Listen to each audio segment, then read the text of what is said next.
Esta es una iniciativa que se llama África es Noticia, es una serie de conferencias que organizamos en el Departamento de Comunicación. Joan Tussey, el señor de la cámara, que es mi jefe, y compañero, y yo, y lo que intentamos normalmente es traer a periodistas, a expertas y a expertos en temas africanos que puedan hablar sobre temas de actualidad con todos ustedes. En este caso, la presentación de un libro de Alfonso Armada que se titula Cuadernos Africanos, que acaba de ser reeditado después de 20 años. Se publicó la primera vez en 1998 con la editorial Península. Como se han cumplido ahora recientemente los 25 años del genocidio de Ruanda, Alfonso propuso a la editorial que se reeditara y se ha hecho. Es un libro totalmente pertinente, totalmente actual, muy interesante para conocer la situación de algunos países del continente africano, algunas tragedias y otras menos tragedias, algunas alegrías, pero son las menos. Desgraciadamente, por el trabajo de enviado especial, normalmente se enviaba a la gente cuando pasaba algo malo, no cuando pasaba algo bueno. Pero bueno, preparé un texto escrito porque me pongo así un poco tensa en situaciones como esta. Y Alfonso es una persona a la que se acopla así esta nota. Además a la que admiro un montón y a la que hemos querido traer, se lo estábamos diciendo antes en la comida, desde hace mucho, mucho tiempo. Todo el mundo que haya vivido el reporterismo español en los años 90 conoce a Alfonso, ahora también es un viajero y un escritor excepcional y por eso escribió un texto. Y luego ya pasamos a la entrevista en sí. Vale. Esta tarde presentamos la reedición de un clásico del reporterismo español, Cuadernos Africanos. Y tenemos la suerte de celebrar esta reedición 20 años después de que fuera publicado originalmente con su autor, el periodista, poeta, dramaturgo, viajero, editor y buena persona, Alfonso Armada. Uno de los reporteros de referencia en nuestro país, junto a gente como Ramón Lobo, Bru Rovira o Vicente Romero, al que tuvimos el placer de escuchar aquí mismo la semana pasada hablando de Ruanda. Ruanda es precisamente el punto de África en el que Alfonso Armada aterrizó la primera vez que viajó al continente africano. Lo hizo en 1994 y en pleno genocidio. Ahí arrancan los cuadernos que hoy presentamos. Alfonso parece quizás la antítesis del reportero de guerra, pero se estrenó en la desgracia del conflicto en Bosnia y el país le ofreció internarse en el lado oscuro del continente y contar su cara más trágica a finales del siglo XX, en un momento en el que lo que nos llegaba de allí solía categorizarse como barbarie inexplicada, desolación, hambruna, enfermedad, ébola ya entonces, etc. Cuando lo enviaron a ejercer de reportero en África, Alfonso no se dedicó a cultivar una pose glamurosa que vender a la vuelta. Llegaba a su destino arrastrando sus lecturas del momento, analizando posibles escenas para una obra de teatro, con la sensibilidad en carne viva y armado con honestidad y delicadeza.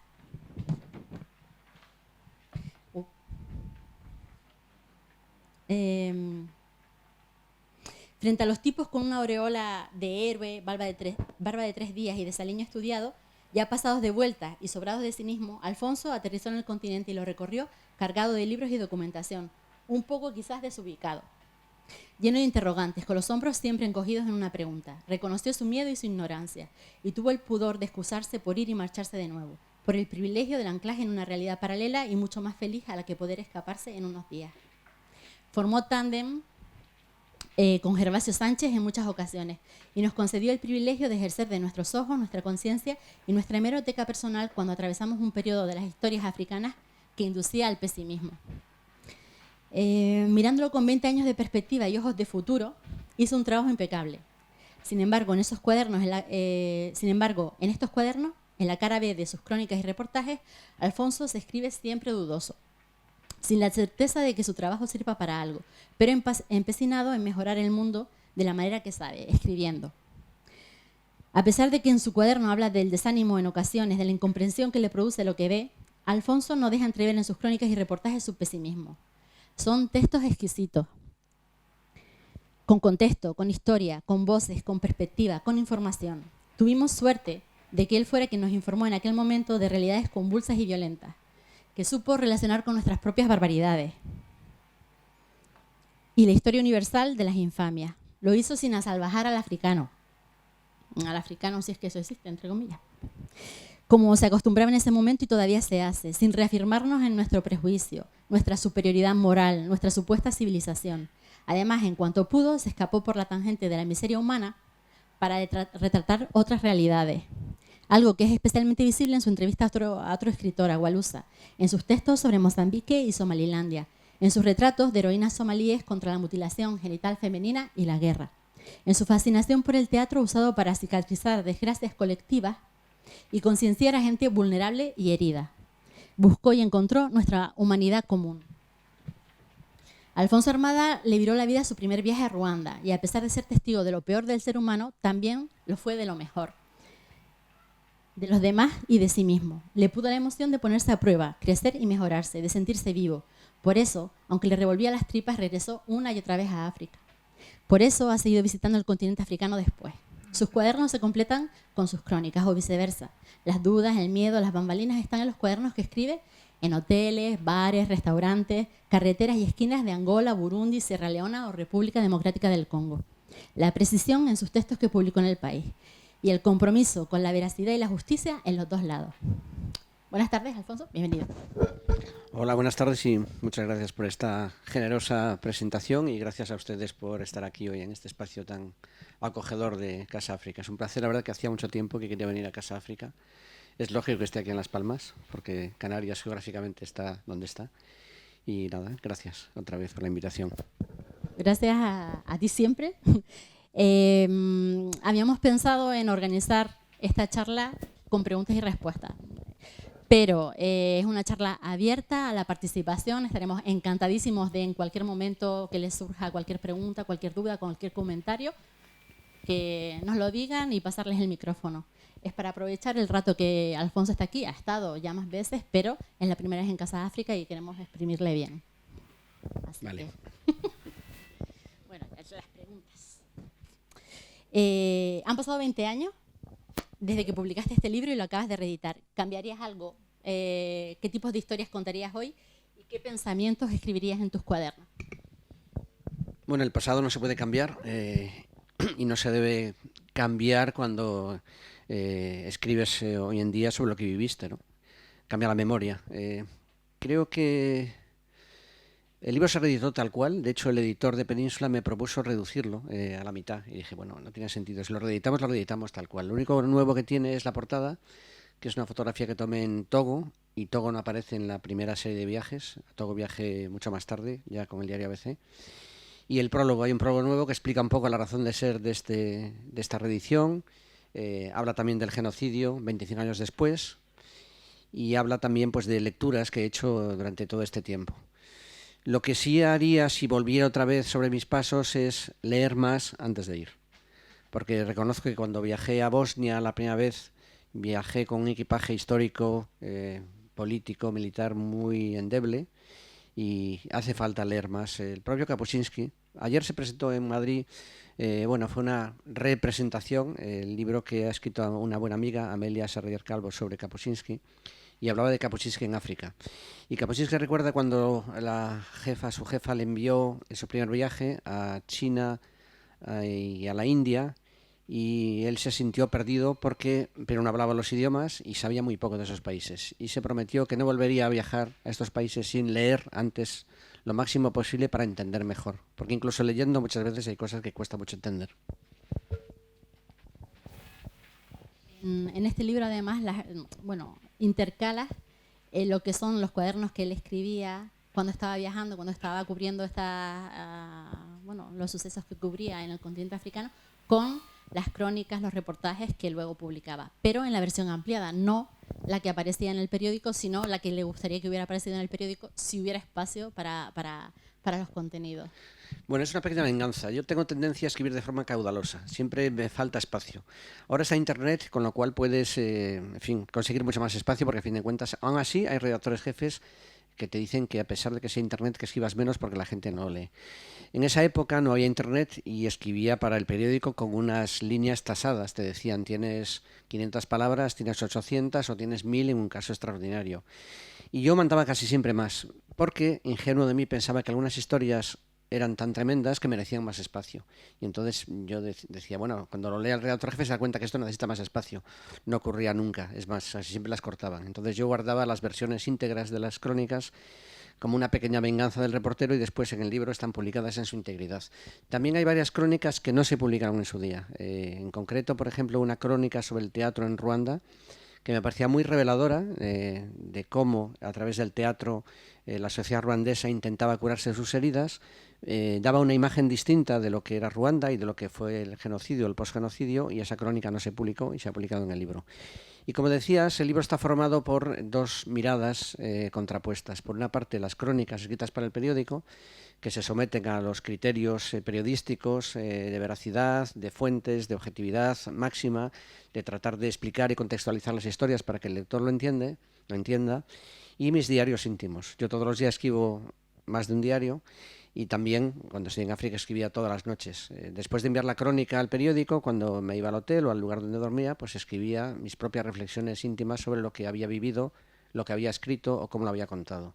Entonces está la mirada del que escribe para un lector desconocido, y la mirada propia, la reflexión sobre lo que ha sido el día. Y entonces al final estas crónicas publicadas contra los diarios creo que ofrecen una mirada complementaria, y quizás al lector, no sé, eso ya no me corresponde a mí decirlo, le ayuda a ver mis experiencias o mis imágenes de África de otra manera.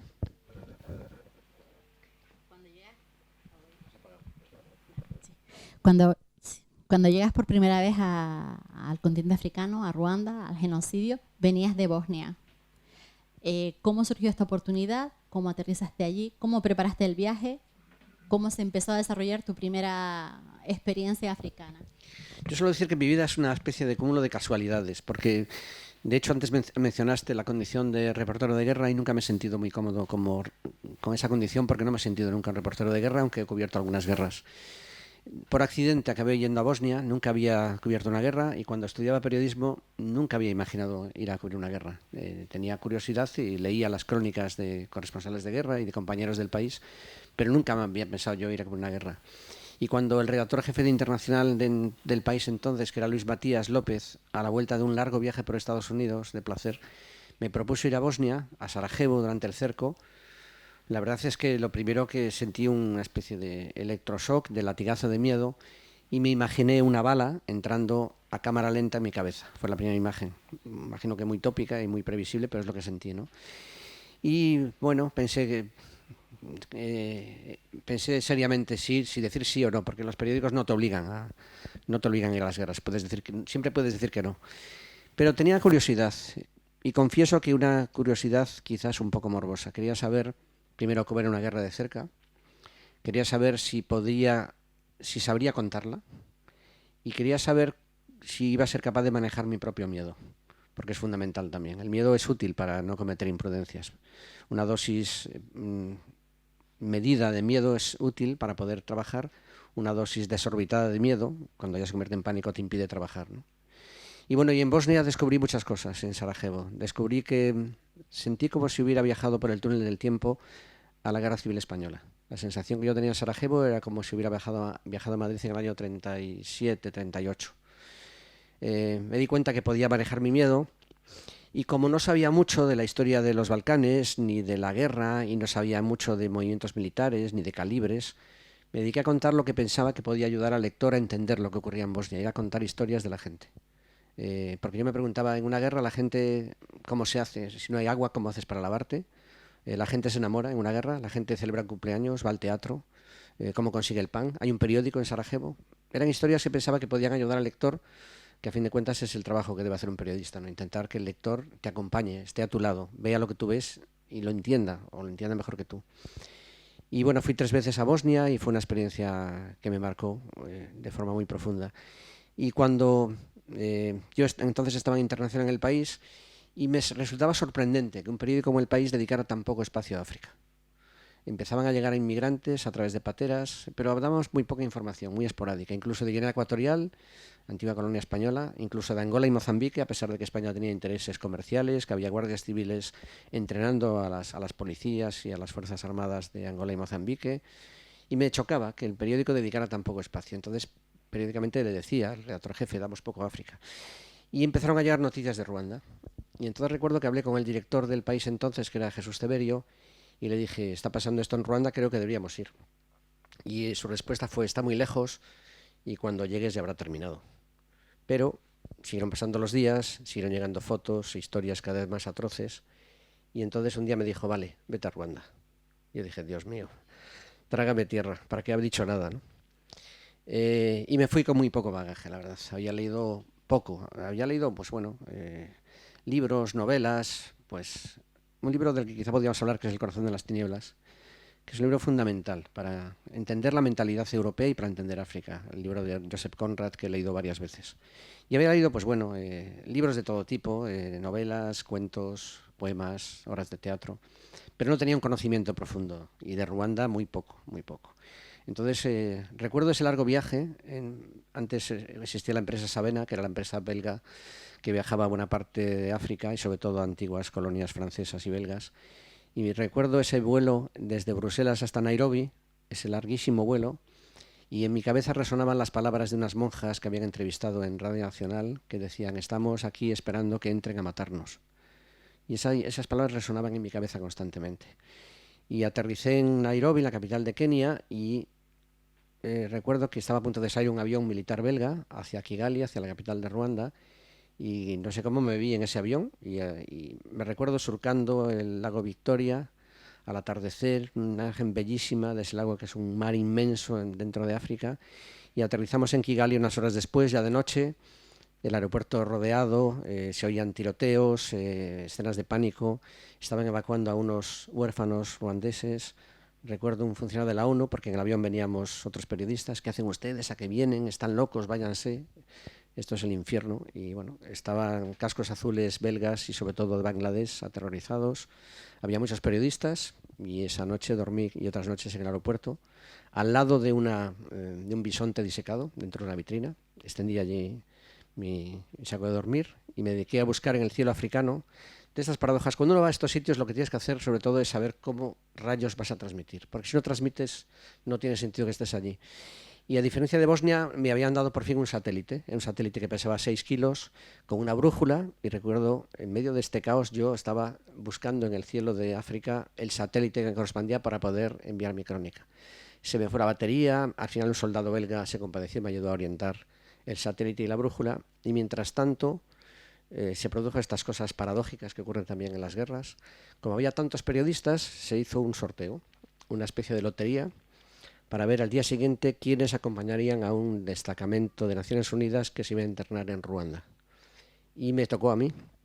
Entonces un amigo portugués me dijo, has tenido suerte, has sido elegido para formar parte de este convoy con Naciones Unidas. Pero, ya me estoy enrollando mucho, estoy respondiendo a varias preguntas que ibas a hacerme.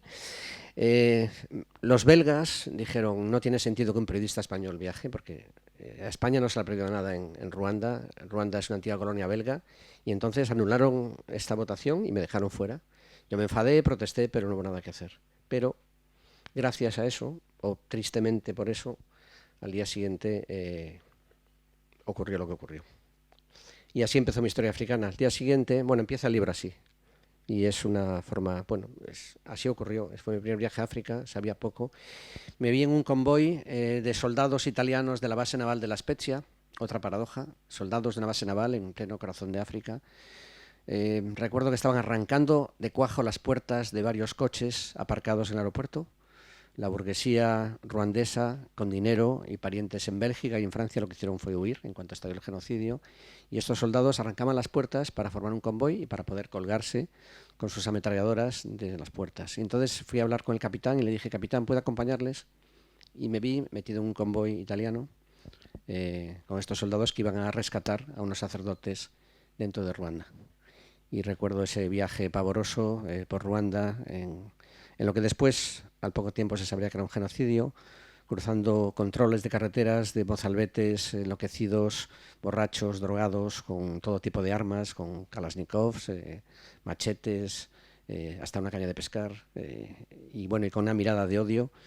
Y así llegamos a Guícoro, que fue, bueno, hay unas fotos espantosas en este libro.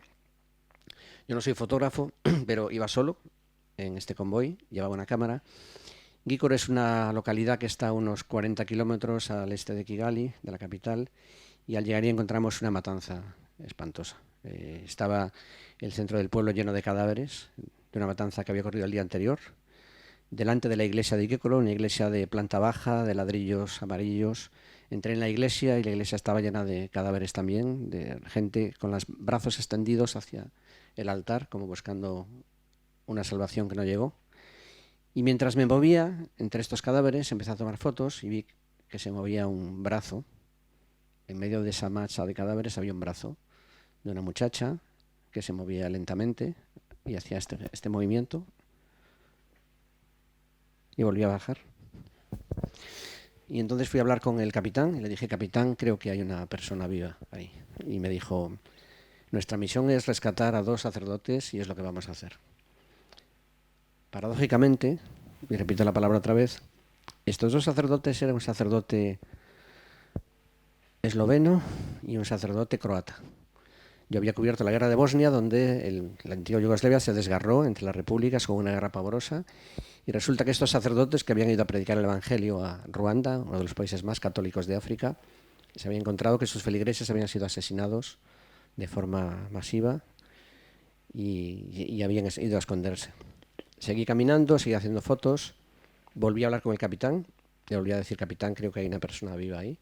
Y me dijo lo mismo: nuestra misión es rescatar a los sacerdotes y es lo que haremos. Los encontramos, me contaron sus nombres, me contaron que habían matado a 1100 tutsis en su parroquia, y nos fuimos a rescatar a otro sacerdote, que en este caso es eslovaco, de la antigua Checoslovaquia, partida en 2, en este caso de forma pacífica, con la famosa Revolución del Terciopelo. Y recuerdo que volvimos al atardecer por Gícoro y me fijé, pasamos por el centro del pueblo y el brazo de esta muchacha estaba así, como una especie de estaca, como un asta de bandera, inmóvil. Y así empezó mi historia con Ruanda y mi historia con África, de esa manera tan terrible. Al leer el libro, las crónicas y los cuadernos, se percibe, bueno, en el diario, básicamente los diarios, tu lucha por darle sentido a lo que estás haciendo, también contra el miedo, la culpa expresada también. Repites la historia de esta chica y de su brazo en un par de ocasiones en el libro, y es algo que te marcó muchísimo. Y también la lucha contra el miedo, la presencia del miedo. A mí, leyendo el libro, la parte en la que sentí quizás de manera más palpable lo que es el miedo es en la parte de Liberia, durante la guerra civil, cuando llegas a Monrovia, cuando estás en un hotel cercado por diferentes facciones guerrilleras, y donde podías, siendo un espectáculo pornográfico de la violencia, siendo un periodista extranjero, podías pedirle, si querías, a un grupito de milicianos que mataran a alguien de la manera más horrible posible para sacar una buena foto, una foto que vendiera. Y se ve un poco la cara mala, la cara del periodismo, que puede ser como la búsqueda del baño de sangre, la vocación de buitre, que está a ver lo más salvaje que puedas ver, lo más terrible que puedas ver en África o en cualquier otro sitio del mundo, da igual, puede ser en Puerto Rico, puede ser en Alcácer. ¿Cómo te marcó? Bueno, creo que dejé un argumento antes en el aire. Decía que cuando estuve en Bosnia pensaba que la experiencia de Sarajevo me había vacunado contra el miedo y contra el horror.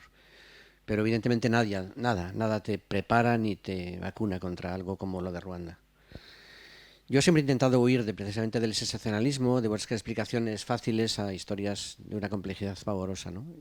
Intentas explicar, aunque a veces es difícil encontrar razones, puedes intentar explicar por qué ocurre un genocidio, qué lo atiza, cómo se prepara, cómo se explica, ¿no? Aunque llega un momento que las preguntas no tienen respuesta, ¿no?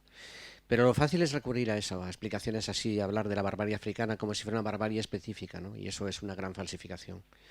Entonces siempre he intentado huir de eso, ¿no? De culpabilizar a todo el mundo o de buscar explicaciones irracionales, aunque hay comportamientos irracionales en el ser humano, ¿no? pero creo que siempre hay razones pavorosas o razones espantosas. Y entonces siempre he huido de eso. Y es verdad, en el caso de Liberia, bueno, lo cuento en el libro, hay una fotógrafa norteamericana, Corinne Dufka, a la que conocí en Bosnia, una gran fotógrafa. Ya trabajaba en derechos humanos y sintió que como trabajadora humanitaria no hacía bastante por cambiar las cosas. Y entonces se hizo fotógrafa de guerra y se incorporó a la agencia Reuters. Y en África, en Bosnia trabajaba para Reuters y en África también. Y cuando estábamos allí, la encontramos en Monrovia y ella nos dijo que se habían acercado a ella unos milicianos y le habían dicho, iban con unos enemigos que habían detenido y dicen, ven con nosotros que vamos a matarles para que hagas las fotos. Y ella dijo que no estaba dispuesta a fotografiar. Es muy importante un periodista, cuando estás en estas circunstancias, en qué medida estás contribuyendo a atizar el mal, a que las cosas sean peores, o tratando de contar lo que ves y de impedir en la medida de lo posible contando lo que el mal avance, ¿no? A veces ocurren cosas porque están las cámaras y hay, bueno, el caso del ISIS en Siria es paradigmático, como ya los propios terroristas se dedican a grabar y difundir el terror, y además lo hacen desde un punto técnico con una eficacia y una elocuencia pavorosas, pero tienes que ser cuenta como periodista si estás contribuyendo a que el mal sea peor, ¿no? Entonces, en ese caso, Corinne se negó de forma radical, pero hay periodistas con menos escrúpulos que intentan hacer eso. Después de mi experiencia en África, leí un libro que le recomiendo, no habla de África, pero habla del horror, que se llama Hiroshima. Hiroshima es uno de los, quizá el mejor reportaje escrito nunca, de John Hersey, un periodista que viajó a Hiroshima unas semanas después de que Estados Unidos lanzara la bomba atómica. Fue enviado por la revista El New Yorker y él reconstruye lo ocurrido en Hiroshima hablando con 7 testigos, 7 supervivientes, y les pregunta de forma exhaustiva dónde estaban antes de que estallara la bomba, cuando estalló la bomba y después, el minuto, la hora, las horas siguientes y los días siguientes, y hace una reconstrucción minuciosísima de lo que ocurrió en Hiroshima. Y es un libro donde casi no hay adjetivos, y es un libro de una elocuencia impresionante. Entonces creo que al lector hay que darle todos los elementos para que él se forme una composición del lugar lo más exacta posible, pero no cargar las tintas, no utilizar demasiados adjetivos, no subrayar. Sobre todo cuando las cosas son tan terribles no hace falta. Lo cuentas y cada lector después sacará sus conclusiones. La mayoría de las historias son historias tremebundas, ya sea de corrupción, de una independencia que luego se vira y acaba mal, que deriva en una nueva dictadura, esta vez no con una dictadura, una nueva situación de opresión, esta vez no con un colono, sino entre los propios ciudadanos de un país. O guerras, o ébola, o situaciones todas tremendas. Pero en ese contexto, en el libro, aparecen 2 historias felices, como las primeras elecciones democráticas en Mozambique y también la historia de Somalilandia, una parte de Somalia independiente, que se ha independizado, pero yo no sé la situación actual. Sigue estando en el limbo político, nadie le reconoce. Nadie les reconoce. Pero sorprendentemente, sobre todo habiendo formado parte de Somalia, que está en descomposición, Somalilandia es un caso de éxito, donde todo funciona, pacífico, donde hay una capacidad de seguir adelante que no existe en otros países que están reconocidos, que son estados de pleno derecho, por llamarlo de alguna manera. ¿Cuál es tu relación con Mozambique? ¿Qué te dijo Mozambique y Somalilandia? Me gustaría decir algo antes, porque va a la esencia del libro y va a la esencia del periodismo. ¿Cómo contamos el mundo? ¿Y qué contamos? Es un viejo adagio periodístico de que parece que las buenas noticias no son noticias. Y habría que preguntarse por qué tantos lectores han dejado de leer periódicos o tantos lectores están hartos de que solamente se les ofrezca un espejo sombrío del mundo, ¿no? Que ratifica esta idea de que no tenemos remedio, de que el mundo es un desastre. Hay un psicólogo, sociólogo canadiense, Steve Pinker, que hace mucho hincapié precisamente en esto, ¿no? Hace muchísimos años que varios países, como China e India, han conseguido que millones de personas dejen de pasar hambre y hayan empezado a crear una cierta pequeña, mediana burguesía en India y en China. Y esa noticia casi no aparece en los medios. O sea, las buenas noticias que ofrecen una imagen complementaria de la realidad no aparecen. Y el caso de África es paradigmático. Kapuscinski, el reportero polaco, se quejaba precisamente de esto. Hay un chiste del Roto que yo repito siempre, que se veía a dos africanos llevando a un muerto en unas parihuelas y dicen: África solo existe cuando nos matamos. Y es así, y este libro de alguna manera es hijo y víctima de eso. Únicamente te enviaban a África cuando había algo espantoso, ¿no? Para ratificar este prejuicio, ¿no?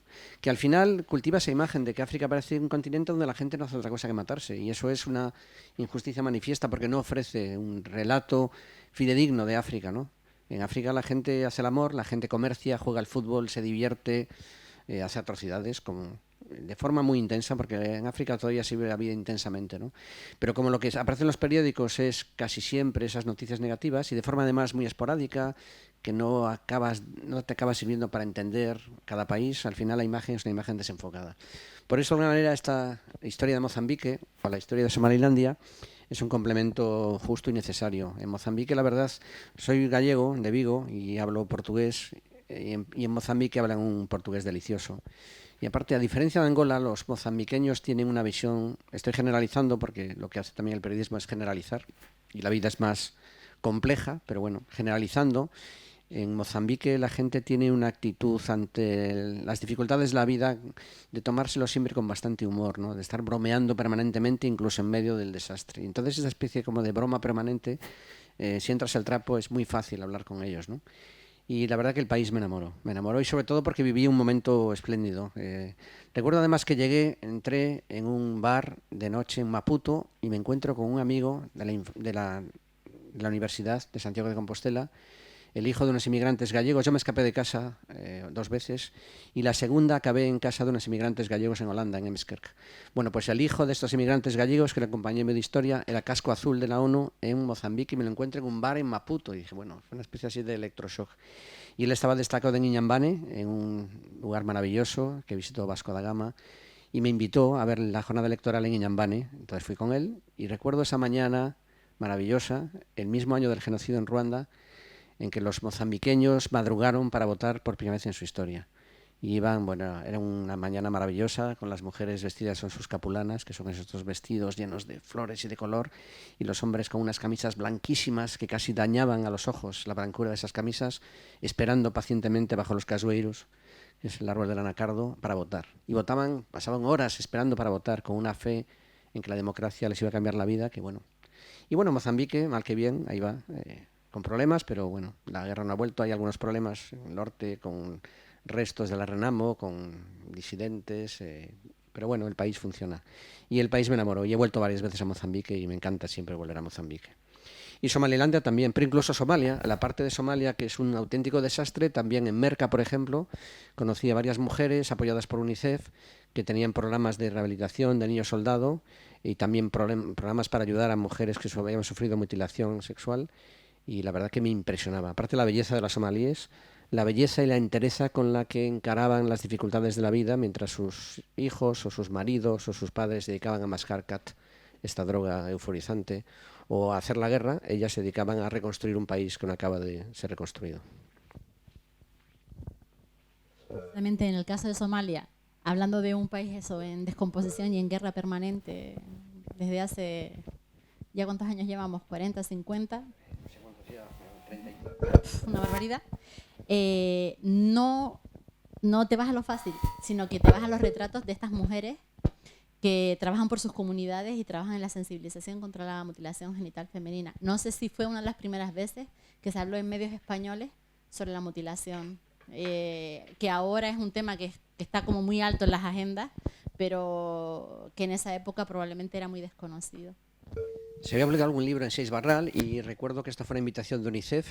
Carmen Garrigós, que era una trabajadora de UNICEF, vivía en ese momento en Somalia y gracias a esta invitación de UNICEF viajé con un fotógrafo del país, con Bernardo Pérez, y salió un larguísimo reportaje en El País contando cómo luchaban contra la mutilación y fue, sí, la verdad que en ese momento no se escribía demasiado de ello. sigue siendo una batalla pendiente en África, aunque es verdad que algunos países la han prohibido y mucha gente se ha dado cuenta de que esto no forma parte del patrimonio cultural africano, sino que es una aberración. Igual que tirar cabras desde una torre es una aberración, pues mutilar a las niñas no tiene que ver ni con la cultura africana, ni tiene, bueno, tiene que ver con la cultura, pero es una cultura a extirpar. O sea, forman parte del patrimonio antropológico, pero que hay que desterrar porque hay costumbres que no son valiosas y que debemos dejar de atrás. Entonces, pues esa lucha todavía está por hacer en muchos sitios. También otra parte interesante de las crónicas, de lo que escribes, es el contacto con los misioneros españoles sobre todo. Al final del libro hablas de tu situación con la Iglesia, tu situación personal, tu falta de fe en la Iglesia Católica, pero tu fe en los misioneros. ¿Cuál es el papel que tú crees que desempeñan los misioneros españoles, la Iglesia Católica? También es generalizar mucho, de todo habrá, pero en el continente africano. De todo hay en la Viña del Señor. Yo soy suscriptor de Mundo Negro hace muchos años. Mundo Negro hace una labor fantástica, me encanta esa revista, son muy amigos y me ayudan además a mantener vivo mi interés por África. Y bueno, es verdad que en África conocí a muchos misioneros que llevan toda la vida allí, dejándose la piel literalmente. Y muchos de ellos te decían además, si no tengo ni tiempo de rezar, ¿no? Porque hay tantas tareas cada día y muchos son los que conocen de verdad sobre el terreno, porque han pasado muchas vicisitudes. Y entonces me conmovía precisamente esta entrega a los pueblos y a los lugares, enseñando, por ejemplo, en Monrovia, el mejor hospital de toda Monrovia y de buena parte de África Occidental, es un hospital que llevaban los misioneros de San Juan de Dios, y el hospital es un hospital magnífico, y además les reprochaban que atendieran a todo tipo de heridos, independientemente de qué facción eran, fueran del gobierno o de las facciones que combatían contra el gobierno. Ellos prestaban ayuda a quien la necesitaba. Y me conmovía esta especie de actitud de tratar de paliar las cosas con tu ejemplo y con tu trabajo, ¿no? Y después algo que pasaba, yo perdí la fe hace mucho tiempo, porque estuve en el Opus y eso creo que contribuyó a que mi fe saltara en pedazos en cuanto a contrastar a lo que me contaban con la realidad. Pero he ido a misa en África, y en África las misas, que son bastante más largas que aquí, la forma en que la gente lo vive es conmovedora, ¿no? Parece que los curas creen en África, parece que creen en Dios. Yo aquí en España a veces cuando vas a las misas o a los funerales hay una especie como de rutina, de rapidez y una sensación. Aparte que creo que la calidad, y esto es una tontería, pero bueno, ya aprovecho, la calidad de las homilías ha bajado mucho. Creo que, no sé si es que los curas leen menos o los feligreses leen menos, pero dicen unas... En fin, es verdad que cuando en un funeral tratas de consolar o tratar de que la gente encaje la idea de la muerte y que eso no te desgarre es complicado, ¿no? Pero yo le pido más exigencia filosófica y moral a un sacerdote, ¿no?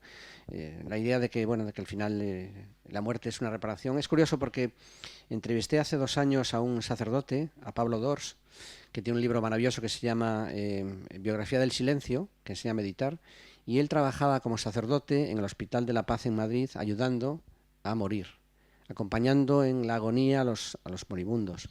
Y decía que no notaba ninguna diferencia entre los que creían y los que no. O sea, que el miedo a morir era igual de intenso, el pavor era parecido entre los que creían y los que no. O sea, que la duda ante si lo que se abre es una puerta oscura que no lleva a ninguna parte o si lo que abre es una puerta que lleva a una vida eterna, parece que las dudas estaban hasta el final, y él veía esta especie de pavor ante lo desconocido.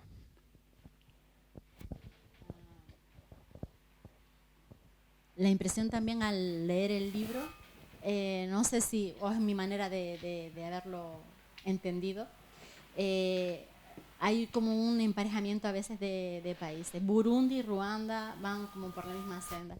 Y a Mozambique y Somalilandia yo los pongo en otro ladito. Y bueno, Liberia es una cuestión aparte, pero en esos emparejamientos ficticios me daba la impresión de que había una cercanía entre la República Democrática del Congo y Angola, en cierto sentido. Bueno, Angola también con Mozambique, pero Mozambique lo tratas de una perspectiva mucho más amable y de esperanza. Pero República Democrática del Congo y Angola, aunque medías la palabra al escribir, al documentar lo que pasaba allí, es como pensar que no hay esperanza, en cierto sentido, para esas sociedades, para esos países. Yo tengo un problema con la palabra esperanza. Es una palabra que se usa mucho y a mí no me gusta nada. Es una palabra que creo que desmoviliza. A mucha gente le sirve para aguantar, ¿no? A mi madre, por ejemplo. Pero a mí no me gusta la esperanza, me prefiero la acción. Creo que la esperanza aplaza la rebelión y aplaza la conciencia, pero bueno, ayude a mucha gente. Sin esperanza parece que la vida no tendría sentido. Yo creo que la esperanza se ha utilizado de mala manera, igual que la palabra amor. Creo que también se ha utilizado se ha mal utilizado mucho, ¿no?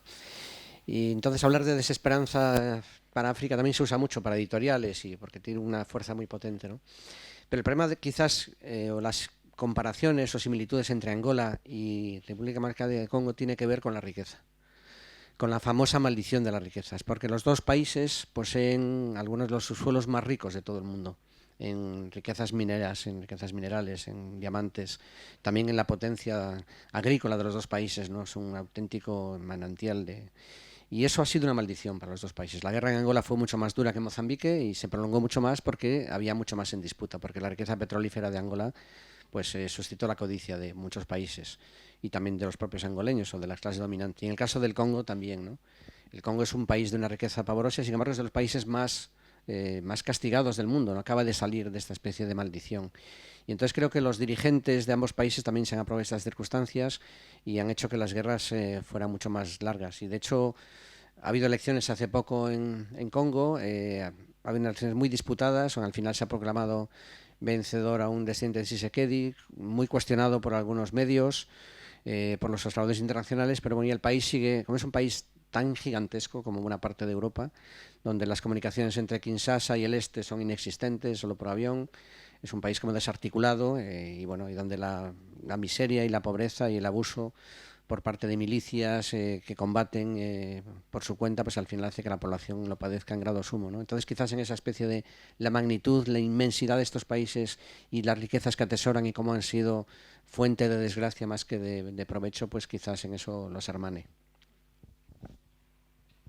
No sé si tampoco te gusta la palabra culpa, pero a la hora de trabajar para explicarnos la realidad que tú, con la que tienes contacto en el continente africano en cada momento, repartes las culpas de una manera bastante ecuánime, porque hablas tanto de la historia, del colonialismo, de lo que pasó antes, de las raíces, como de lo que pasa en ese momento, como de las autoridades, y el problema que pueden significar muchos gobiernos corruptos o gobernantes corruptos, pero también las multinacionales y los gobernantes corruptos en Europa o en Occidente.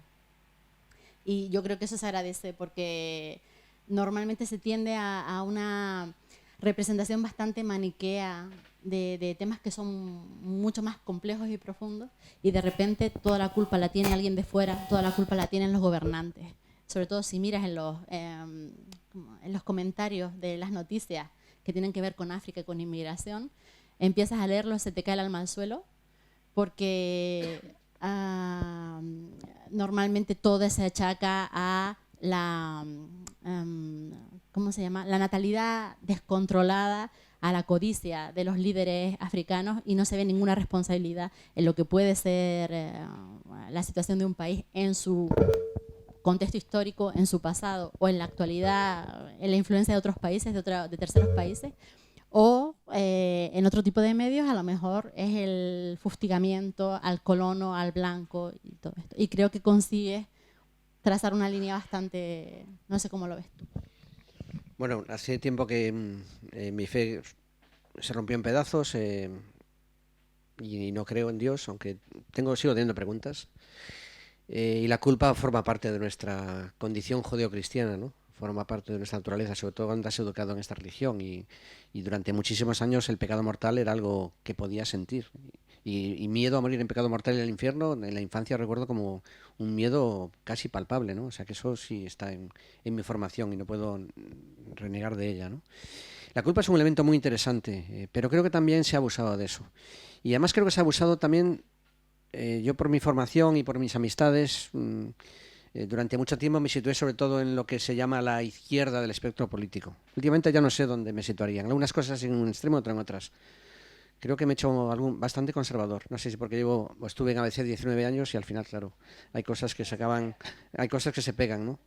Pero respecto a la culpa creo que hay algo muy interesante, y es decir, yo no niego la culpa de muchos bueno, si avanzamos, si nos retrotraemos al reparto de África en Berlín en el año 84-85 del siglo XIX, cómo se trazaron esas fronteras siguiendo pautas astronómicas y con esas líneas rectas, evidentemente eso estaba trazado en función de los intereses coloniales, comerciales, culturales de las potencias, ¿no?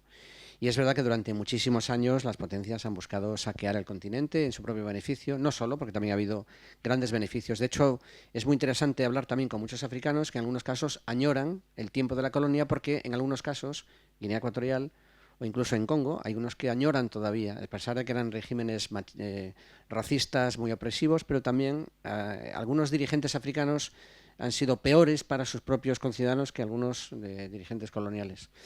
Y es verdad que esa culpa es cierta y todavía se mantiene porque sigue habiendo, pues eso, intereses políticos, geopolíticos, comerciales. Pero, hablando sobre todo con amigos africanos, ellos mismos también se quejan de que permanentemente, y sobre todo desde la izquierda, nos sintamos culpables de todo lo que ocurre en África. La culpa de los europeos, la culpa de los españoles. Entonces, creo que en esto, que hay quizás una voluntad muy caritativa y muy izquierdista y muy solidaria, hay también una postura profundamente paternalista y profundamente paternalista y como de mirar a los africanos como si fueran menores de edad, ¿no? Entonces, esta especie de compasión de Occidente que se siente culpable de todos los males, vamos a ver, hay países africanos que son independientes hace muchísimos años y la responsabilidad de sus propias desgracias muchas veces están en manos de sus propios dirigentes que han saqueado, asesinado y maltratado a sus dirigentes, desde Chad hasta Guinea Ecuatorial, el Congo Brazzaville, la República Centroafricana. Y son responsables ellos y muchos ciudadanos que también han preferido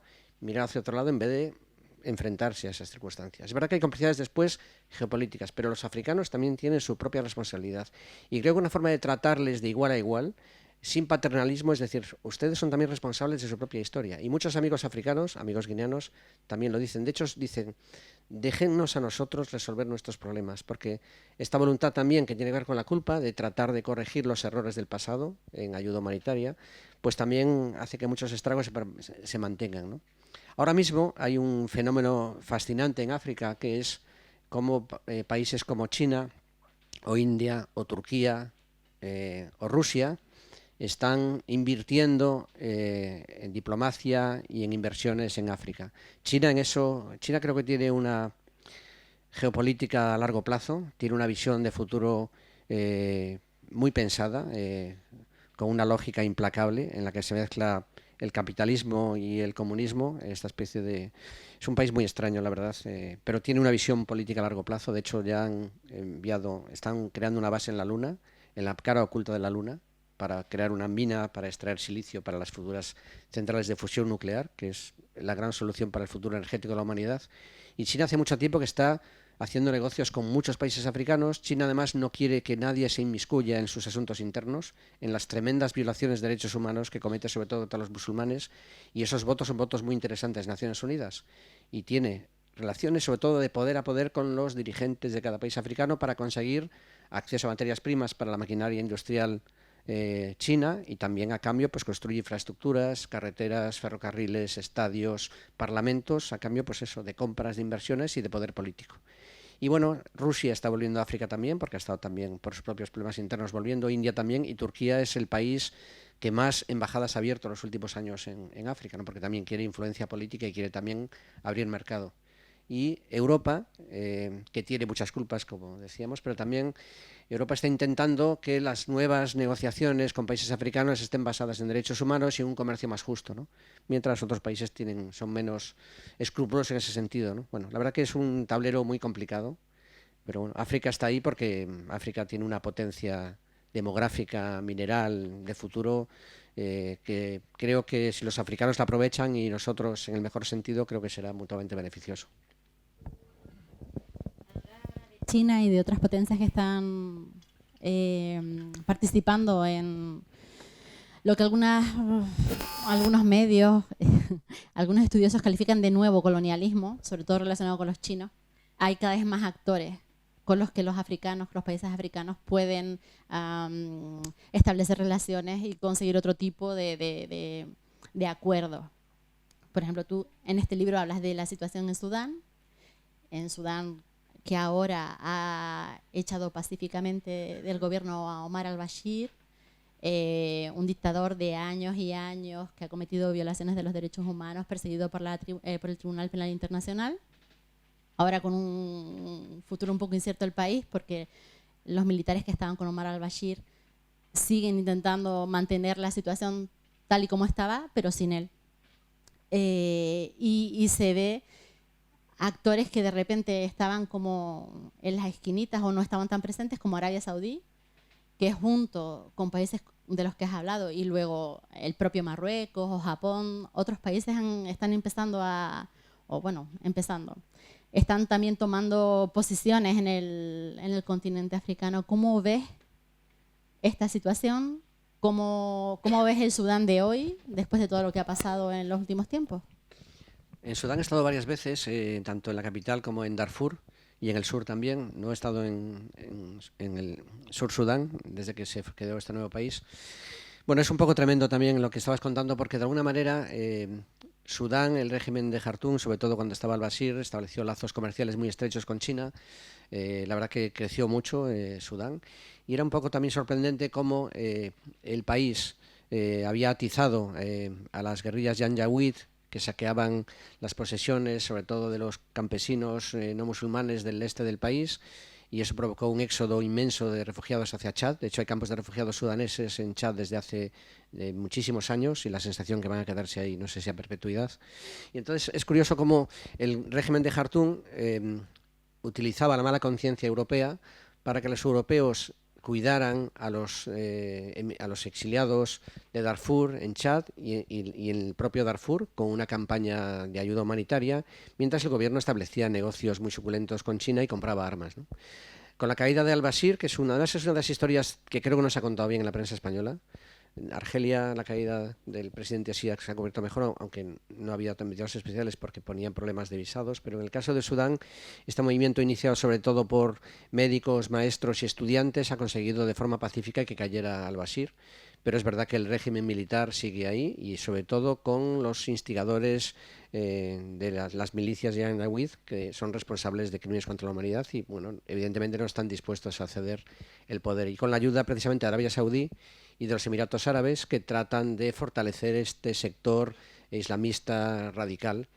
También Egipto está apoyando al régimen, aunque los parámetros son distintos. En este caso creo que hay una especie de connivencia militar entre el régimen de al-Sisi en Egipto y el de Sudán. Tiene miedo también a que este afán de democracia que han demostrado los sudaneses pueda contagiar a los egipcios, entonces también les interesa mantener este régimen de hierro. Por eso, cuando hablamos un poco de responsabilidades internacionales, no siempre es Estados Unidos, no siempre es Europa quien respalda a dictadores. Hay también intereses ahí geopolíticos, pues eso, de actores nuevos que también tienen intereses muy claros, ¿no? El problema es que al final quien padece estas batallas ideológicas son la propia población, ¿no? Y entonces es un poco tremendo. La verdad que la división del país, que en principio fue pacífica, después de una guerra muy larga, al final el conflicto se extendió al sur Sudán dentro de las propias facciones que habían luchado conjuntamente contra Jartum. Y ahora el sur Sudán es uno de los países también con más problemas enraizados en toda África. ¿De la hora que es? ¿De cuánto nos queda? Pues creo que es momento de pasar. Sí. Si no, podemos aburrirles. Pues este es el momento, si alguien quiere participar, tomar la palabra.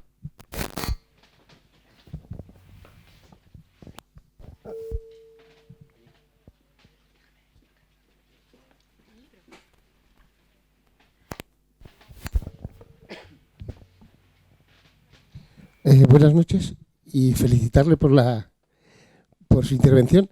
Únicamente es su visión sobre la actuación de ONGs en África y alguna referencia sobre bibliografía donde se plantee una adecuada actuación de estas ONGs. Bueno, es un gran tema, sin duda. De hecho, no está en este libro. Yo fui 5 años corresponsal para África del diario El País. Después dejé El País en ABC, a Nueva York. Esto no estaba en el cuestionario, aprovecho para contarlo. Después de 5 años dedicado a África, ABC me hizo ser corresponsal de ABC en Nueva York. Y fue un dilema. Y se va la voz. Fue un gran dilema. Me costó dejar África por Nueva York, y me costó mucho.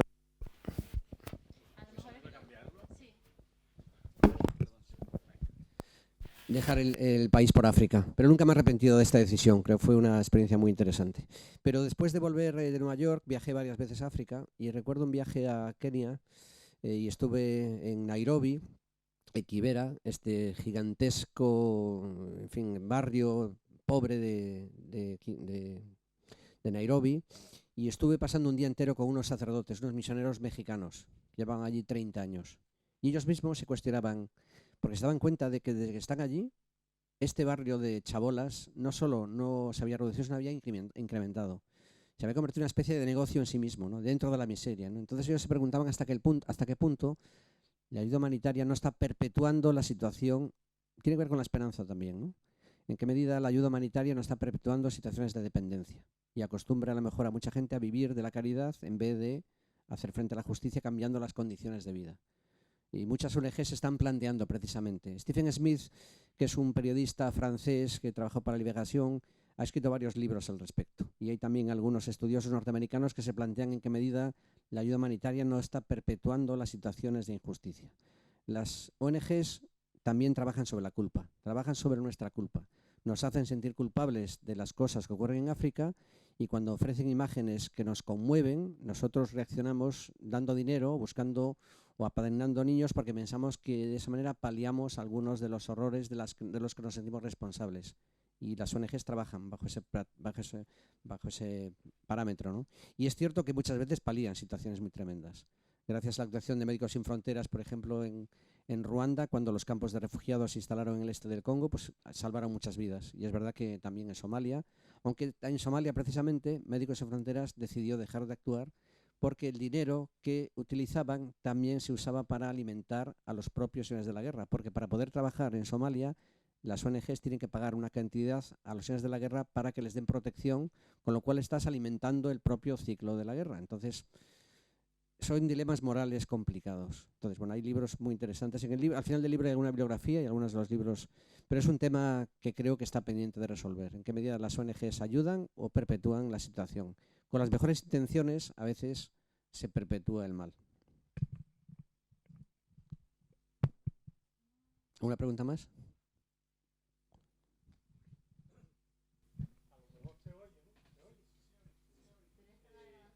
Es que lo están grabando. Hola. A ver si aguanta.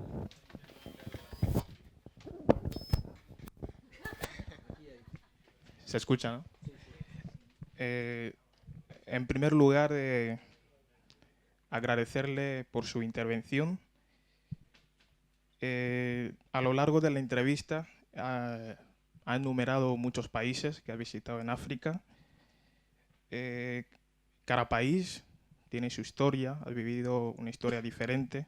Entonces quería saber la historia que le marcó. Por ejemplo, me he quedado con lo del brazo de la niña, que me he quedado un poquito qué pasó con la niña. Entonces quería saber exactamente la historia que le marcó en los diferentes países que visitó en África. Muchas gracias. Bueno, evidentemente esa historia es la historia. Porque esa pregunta me va a perseguir toda mi vida. Porque yo me fui y dejé a esa mujer allí. O sea, no.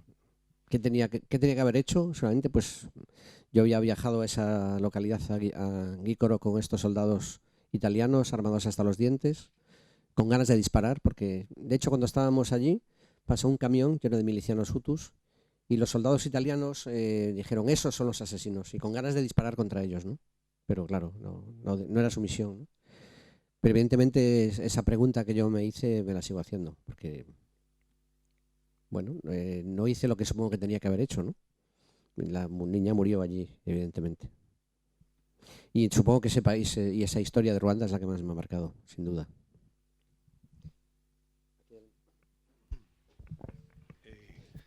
Bueno, igual muchas gracias por poderle participar ahora en mis inquietudes, porque yo soy cubano y como cubano, como muchos de mis compatriotas, me tocó participar en la guerra de Angola, ya hacia el final en 1985.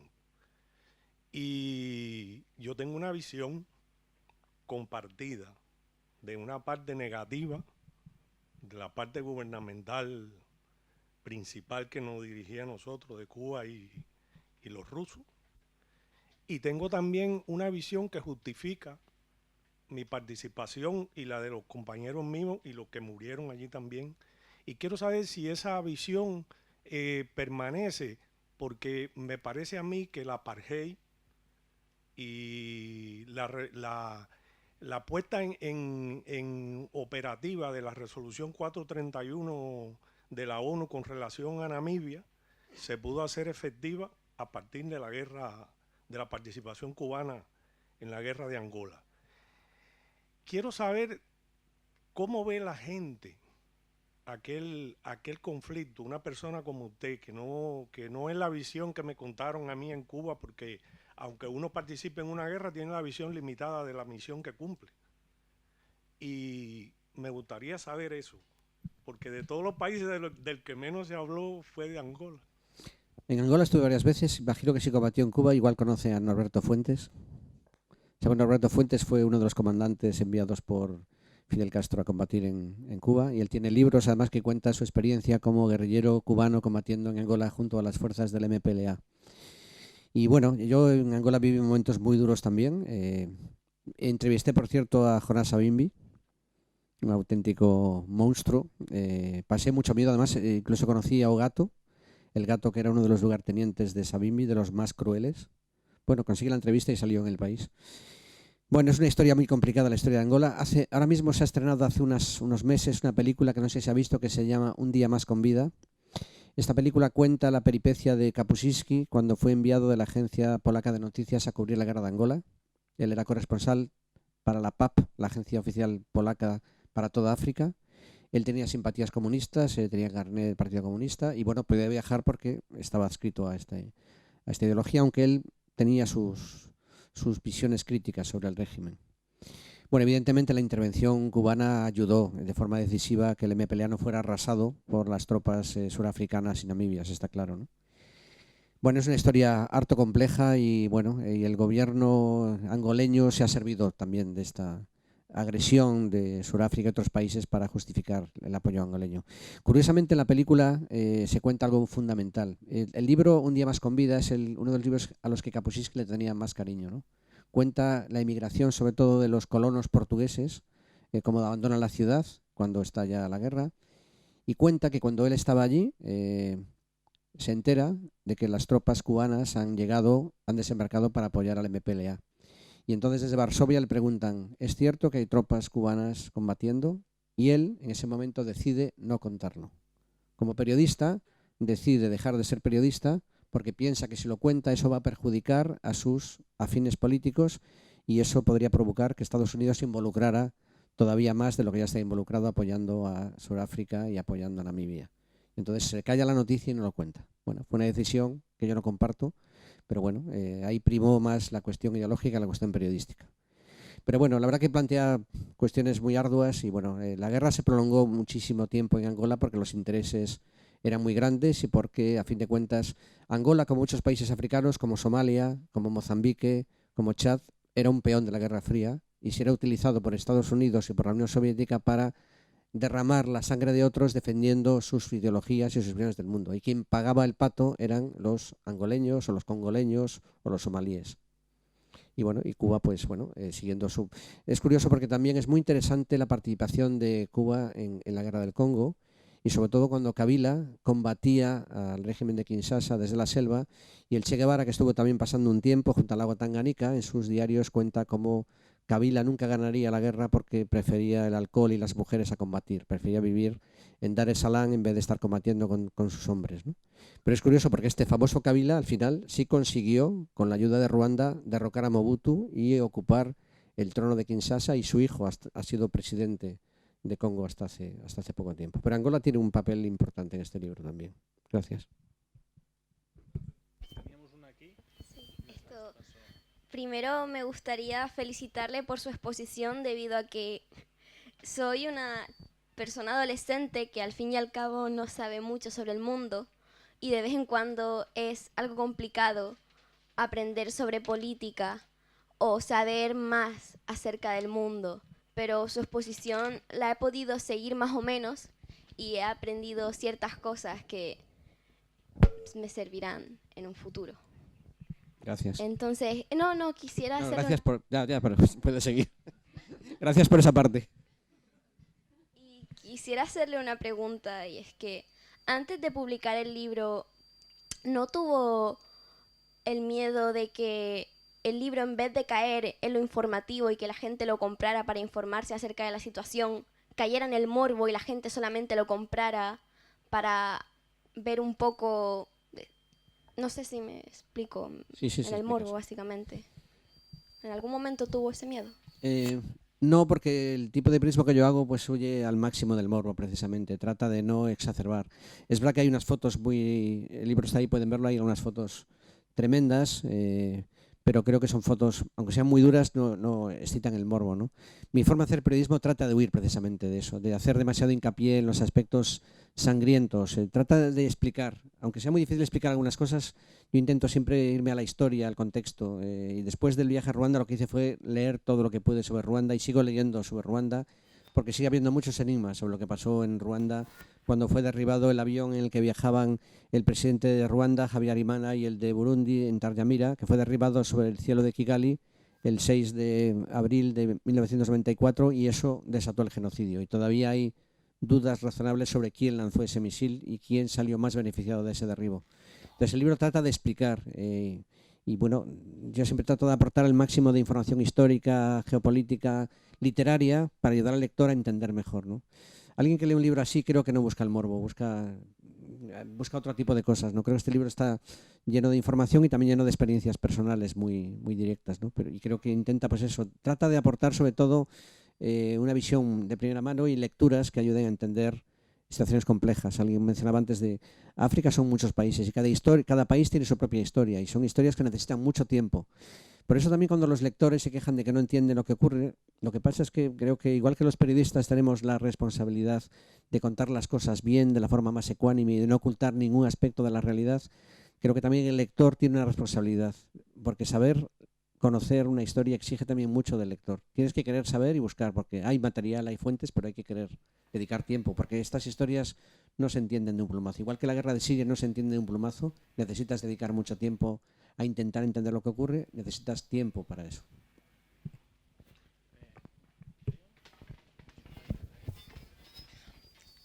Sí, gracias por la información que nos transmite respecto a una realidad muy compleja. Nosotros, como africanos, en un momento determinado, ha dicho usted que no cree en la esperanza. O yo preguntaría, usted no tiene esperanza, por ejemplo. Es otra cosa distinta, porque en el frontis del infierno de Dante es lo que pone. El que no tiene esperanza está en el infierno. Es una reflexión. Y cuando plantea las complicidades que tiene Occidente respecto a lo que sucede en África, no podemos, por lo menos desde mi punto de vista, no podemos ser neutrales, porque es evidente la realidad. Y no me voy a extender mucho más. La única cosa que puedo decirle, que sin esperanza no se construye el futuro. Es una. Y la otra cuestión ya es directa, es ¿qué opina usted de la propuesta de la descolonización de Europa y de la propuesta del Franco Cefa en África? Gracias. Le voy a leer la dedicatoria del libro. En África es fácil caer en la tentación de Albert Camus cuando asegura que el mundo carece de sentido. Quisiera creer que no es así. Este libro está dedicado a Corina Arranz por compartir ese deseo y algo más. Si me tengo que definir desde el punto de vista filosófico o político, estoy muy en la estela de Albert Camus, desde una visión existencialista de la existencia, que no busca una trascendencia más allá de esta vida. Creo que se puede ser una buena persona sin tener creencias religiosas y sin tener esperanza. con la única condición de vivir cada día como si fuera el último y tratar de no hacer a nadie lo que no quieras que te hagan a ti y tratar de mejorar en tu pequeña medida el estado de las cosas, con tu forma de actuar, con tu forma de comportarte. Y me gustaría leer otra parte del libro. Respecto al cambio de... Bueno, hay una cosa, hay una noticia fantástica a la que los periódicos no han prestado mucha atención, que es esta especie de acuerdo de libre comercio entre buena parte de África. Solo han quedado 3 países fuera de este acuerdo. Me parece que es una gran noticia. Creo que si los países africanos dejan de poner tarifas aduaneras y empiezan a comerciar de forma más constante entre ellos y empiezan a abrir fronteras y siguen un poco el ejemplo europeo, creo que África tiene un futuro muy, muy interesante. Y sobre descolonizar Europa, bueno, la verdad es que no entiendo muy bien la pregunta, pero igual tenemos que descolonizarnos. Habría que descolonizar nuestras mentes, que están bastante colonizadas por el consumo. Y ya para terminar, porque creo que ya... ¿Me gustaría leerles? Vale, una pregunta más y me gustaría terminar con un fragmento del libro. Hola. Es muy concretita y va sobre periodismo. Te quería preguntar por el peso de la responsabilidad en relación con el rigor, porque en estas situaciones que has descrito, en alguna de ellas, en muchas de ellas, tú eras el único testigo. O sea, todo lo que queda de la situación, de la anécdota que más nos ha impresionado, la que tú has comentado varias veces, la de la niña que levanta el brazo, todo el testimonio que tenemos y todo lo que queda es lo que tú cuentas, ¿no? Quiero decir que si eso es para otros periodistas que trabajamos en otros escenarios pues no tan remotos, pues hay más testigos, ¿no? En estos casos tú eres el único testigo, ¿no? Si querías hablar de esto, nada más. Bueno, la responsabilidad del periodista es parte de su ajuar deontológico. Cada uno tiene su conciencia para saber si actúa como debía o no. Lo que cuento es lo que yo viví, como actué es como actué y la responsabilidad es mía. He pensado una vez en visitar La Spezia, en Italia, y buscar a ese capitán para hablar con él. No lo he hecho, igual que tengo que volver a Ruanda, también para volver a ese lugar. Me gustaría algún día ir a Italia y buscar a este capitán para hablar con él. Y me gustaría leer este fragmento que tiene mucho que ver con la pregunta que me hacía esta persona sobre la esperanza. Y tiene que ver con una filósofa francesa llamada Simone Weil, que cada vez que vuelvo a África, cada vez pienso más en ella, porque ella hablaba precisamente de la condición humana y hablaba de la crueldad del ser humano como algo connatural, a la propia naturaleza humana, ¿no? Y ahí no hay distingos entre africanos, asiáticos, europeos. Creo que todos podemos ser muy crueles y podemos ser también muy compasivos, ¿no? Ojalá no tengamos que descubrir quiénes somos cuando ocurre una guerra civil como la española o la yugoslava, en cada uno saca el nazi que lleva dentro o el ser compasivo que también puede tener dentro. Mejor no averiguarlo. Como decía Ángeles, el libro tiene mucho horror, pero también tiene momentos hermosos. El libro termina así, se llama Final. No he buscado la desgracia, no la he buscado conscientemente, como si la pulsión de muerte me arrastrara para convertir mi vida en algo fácilmente dibujable, con un sentido, una caligrafía precisa que permitiera reconocer o darle una exacta motivación a la existencia. Este camino de tierra roja que solo ahora empiezo a vislumbrar, acaso estaba enterrado en mi interior, en mis sueños de niño, aunque jamás entonces pensé que parte de mi vida y de mis pasiones más hondas iban a transcurrir en África y en las facetas más oscuras e inextricables de África, en las más cercanas al dolor y al fracaso humano. No quiero cerrar este libro con una invocación que no me corresponde, en parte porque tanto África como mi propia vida son cuadernos que desbordan cualquier cuaderno y por supuesto todavía no están escritos y probablemente nunca lleguen a estar escritos. Yo no sé si después de la lectura de estas páginas alguien podrá sacar la conclusión de que hay razones poderosas para seguir luchando por cambiar un estado de cosas que a menudo parece imposible corregir. Me ha ocurrido varias veces y a lo largo de estas páginas aparece en alguna ocasión ese deseo de no tener que volver a acercarme a la desgracia.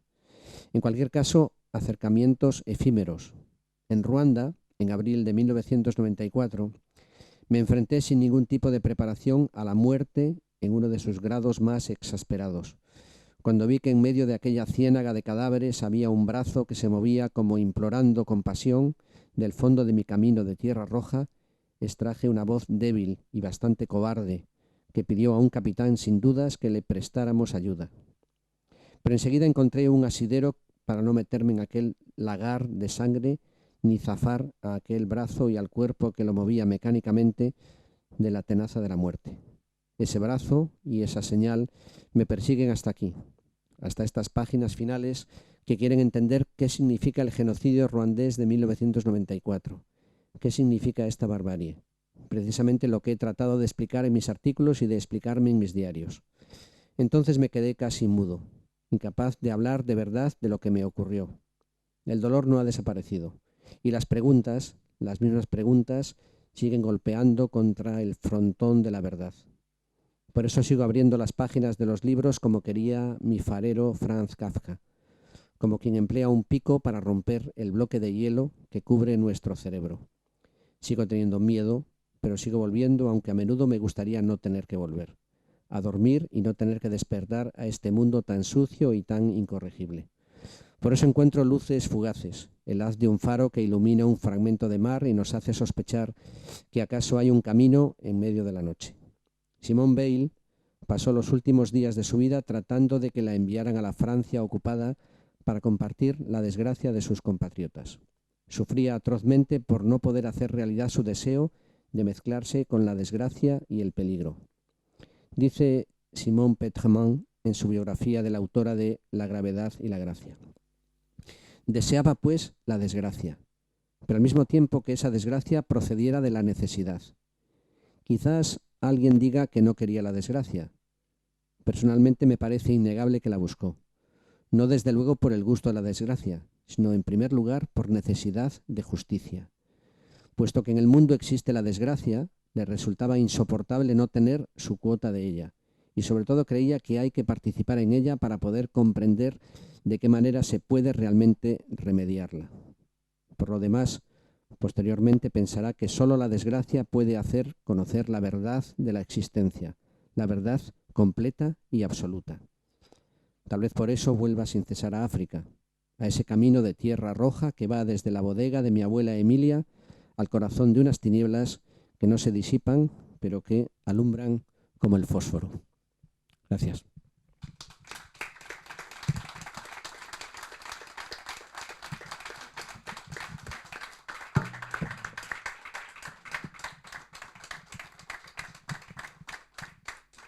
Bueno, muchísimas gracias, Alfonso. Muchísimas gracias a todos ustedes.